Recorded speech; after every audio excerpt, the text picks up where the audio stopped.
El Zócalo es un espacio importante para nuestro país, pues ha sido sede de situaciones y glorificaciones políticas, económicas, sociales y culturales.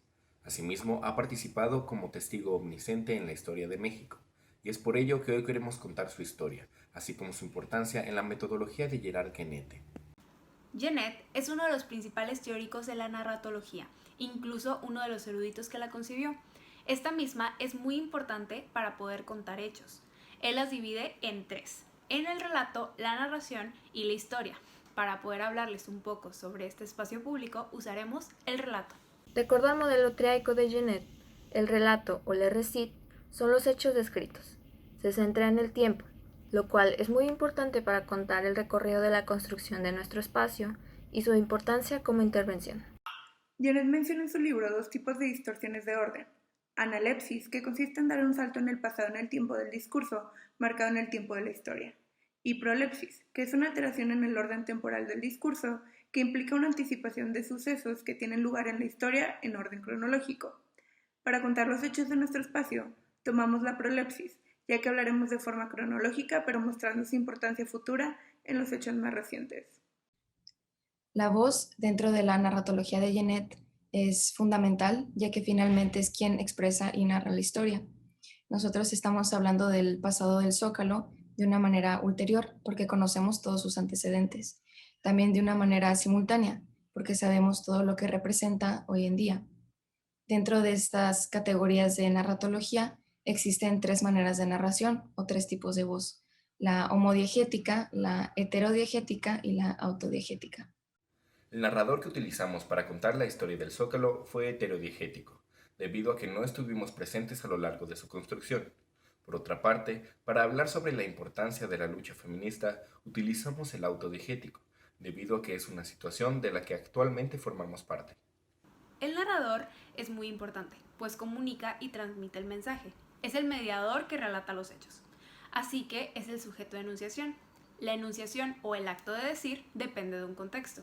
Entonces, la enunciación tiene participantes, donde el emisor serían los constructores del lugar y el autor y receptores seríamos los mexicanos que les damos uso, que sería directo, pues nos dirigimos a las personas que conocen aunque sea un poco del espacio. Genette reemplaza el término punto de vista por focalización.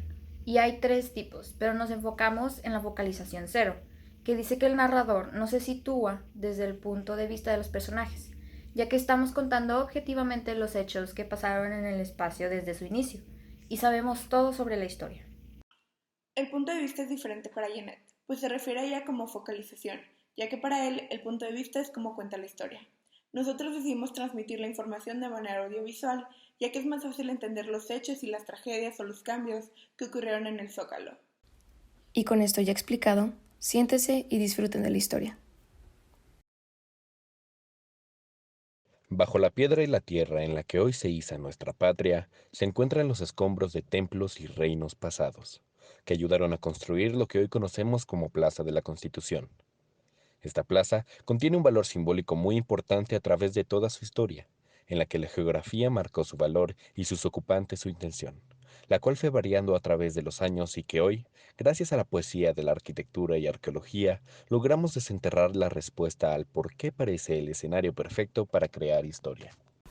Si pudieran hablar sus ayeres, contarían cómo los antiguos aztecas chichimecas, nacidos de Aztlán, tras una larga migración en busca de tierras fértiles, llegarían a la cuenca central del país para derramar sangre y desollar los cuerpos de los tepanecas, en nombre de Huitzilopochtli, pues ellos ocupaban las tierras sagradas donde en 1325 nacería la gran Tenochtitlan, y dejarían de ser un pueblo azteca para convertirse en mexicas. Durante otros 200 años, aquellas tierras serían utilizadas para erigir enormes pirámides y templos de oración, así como piedras de sacrificio. Su grandeza arquitectónica serviría para intimidar esclavos y pobres, asegurando su sumisión. Tenochtitlan era la capital mesoamericana y como tal servía como escenario para todo ritual religioso, económico y bélico dentro de la comunidad mesoamericana. 200 años después, en 1519, Moctezuma, en ese momento gobernante de Tenochtitlan, sería interrumpido en su palacio por la llegada de Hernán Cortés, con su ejército español con la creciente motivación europea para expandir los reinos. En 1521, Tenochtitlan sería conquistado y la Plaza Mayor sería construida en 1524, y en 1535 sería declarada la Nueva España. Hernán Cortés bocetaría la reconstrucción de aquellas tierras, siendo su primer orden derrumbar todo el templo, casa y centro ceremonial indígena, para usar sus escombros como base para los nuevos edificios. La nueva arquitectura era fría y extraña, con una comunicación de simbolismos completamente diferente, pues contrarias a las construcciones indígenas.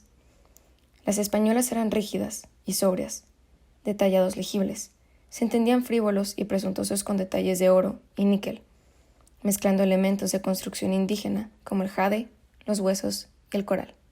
Las principales edificaciones serían la Catedral de Asunción Metropolitana, con el fin de reivindicar la religión entre la sociedad indígena, el Palacio del Virrey, posteriormente el Palacio Nacional, que como símbolo de la victoria fue construido sobre el Palacio de Moctezuma, y unos años después, en el lado oeste de la plaza, el Portal de Mercaderes, nicho del comercio local en Nueva España. La construcción rectangular renacentista de la plaza constituía un espacio social en el cual negros, criollos, indígenas e indios pudieran encontrarse en sus respectivas rutinas, constituyendo un espacio de heterogeneidad. Durante sus primeros 100 años, dicho espacio albergaba las nuevas voces castellanas, las cuales recibían a los virreyes y agentes del clero para conocer por primera vez las tierras de su nueva patria. Sobreviviendo a reconstrucciones debido al subsuelo acuoso que hundía las pesadas catedrales y palacios, la Plaza Mayor sufriría reconstrucciones que, gracias a los avances sociales, políticos y arquitectónicos, irán dibujando una mezcolanza simbólica sobresaliente de la individualidad en todos sus aspectos, creciendo como símbolo de comunidad nacional. Serviría como un espacio para los nuevos tratados internacionales con sus vecinos anglosajones y comerciantes europeos y asiáticos. En 1692 fue sede de la primera manifestación civil organizada, llamada el Motín del Hambre, evento organizado por el pueblo a raíz de una inflación en el precio del maíz. En 1813 fue renombrada como la Plaza de la Constitución, en honor a la Constitución de Cádiz. Durante la independencia, la plaza fue testigo del desfile del ejército trigarante, así como de la primera ceremonia de izar los nuevos colores de un país libre. En 1843, la fisonomía de la plaza cambiaría a órdenes de Santa Ana, quien mandaría construir un monumento a la independencia. No obstante, al verse incompleto dicho monumento, quedándose únicamente con su basamento, el zócalo, fue que se le atribuyó su coloquialismo, el zócalo. De 1866 hasta los inicios del Porfiriato, el Zócalo experimentó una serie de transformaciones en su composición urbana, tales como iluminado, vías de ferrocarril, jardineras, fuentes y calles de asfalto. Sin embargo, fue Porfirio Díaz quien retoma la plaza como centro de comunicación política y social, al recrear las marchas militares y volverlo sede del grito anual del festejo de la independencia.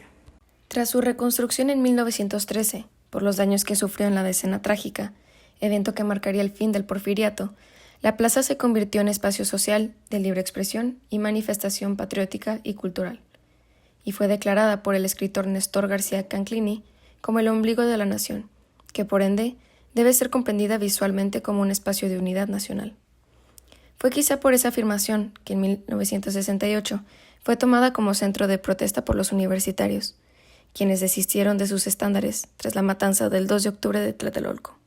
La historia entintada con sangre y sobre páginas de piedra nos demuestra que la Plaza de la Constitución siempre ha sido un sitio en el que se alza la voz para hacerse notar, en el que la necedad humana de construirnos y de construirnos social, económica y políticamente se adapta al espacio urbano y se vuelve un símbolo de libertad. Así, la plaza ocupa un protagonismo histórico, en el que su físico e imaginario antropológico hace referencia a la compaginación social y evoca un espacio nacionalista en el que la individualidad yace ante los monumentos, catedrales, palacios y mercaderías nacidos de manifestaciones sociales.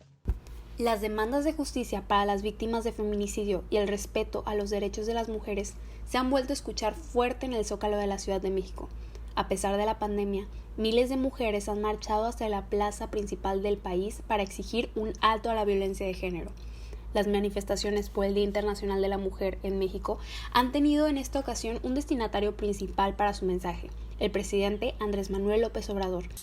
El gobierno de Ciudad de México blindó decenas de monumentos y edificios para evitar que las mujeres pintasen en las paredes, exigiendo justicia. También cercó por primera vez el Palacio Nacional, sede del Ejecutivo y la residencia presidencial, generando una ola de indignación entre colectivos feministas y familiares de víctimas de feminicidio. Durante el sábado y el domingo de marzo de este año, estos grupos dieron un giro a la narrativa gubernamental y convirtieron la muralla policial en un gran memorial para las víctimas de feminicidios. El cerco no fue suficiente. Decenas de mujeres intentaron derribar la valla durante más de 3 horas con martillos y lanzallamas caseros, y se enfrentaron a la policía, que reprimió la movilización con gases lacrimógenos. La marcha feminista es una manifestación que intenta cambiar el concepto de todos los mexicanos tienen del Zócalo, y así marcar ideas y propuestas utilizando su importancia histórica y cultural. La marcha que se organizó actúa como la narración, que pretende expresar la impunidad y el mal manejo del gobierno sobre los casos de feminicidios del país. Por esto, la voz con la que las feministas relatan su narración es de narrador homodiegético, ya que somos parte de esta historia, aunque no hayamos estado dentro de la manifestación. Otra categoría a analizar es la focalización, o bien el punto de vista por el que se lee el texto. Dentro de la protesta feminista se expresan sus opiniones e ideas mediante cierto filtro. Sin embargo, esta marcha no formulaba ningún tipo de cifras exactas, ni tampoco comparaciones de violencia de género con otros países. Es por esto que si se expone esta misma manifestación dentro de otro país que no tenga los mismos índices, estaría completamente fuera de contexto.